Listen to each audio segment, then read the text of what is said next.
Zəkəriyyə 13-cü fəsil. Günahdan təmizlənmə.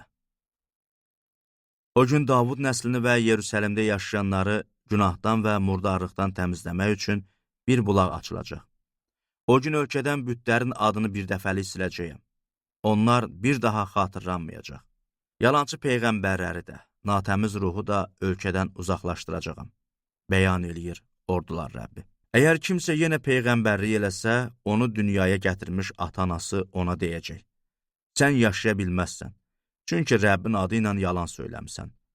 Sonra isə peyğəmbərlik eləyəndə öz ata-anası onun bədənini deşəcək. O gün hər peyğəmbər peyğəmbərlik eləyərkən ona nazil olan görüntüdən utanacaq. O daha insanları aldatmaq üçün tüklü paltar geyməyəcək. O deyəcək: mən peyğəmbər deyiləm, əkinçiyəm. Cavanlığımda bir adam məni özünə qul elədi.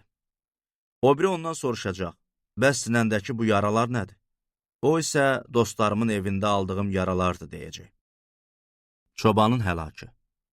Oyan ey qılınc, çobanımın, yaxınımın üstünə get. Bəyan eləyir ordular Rəbbi. Çobanı vur, qoyunları pərən-pərən olsun. Mən də əlimi kiçiklərə qarşı qaldıracağam.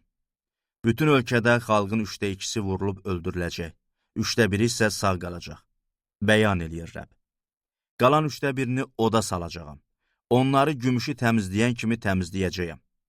Qızılı yoxlayan kimi yoxlayacağam. Onlar mənim adımı çağıracaq. Mən də onlara cavab verib, bunlar mənim xalqımdır deyəcəyəm. Onlar da Rəbb Allahımızdır deyəcək.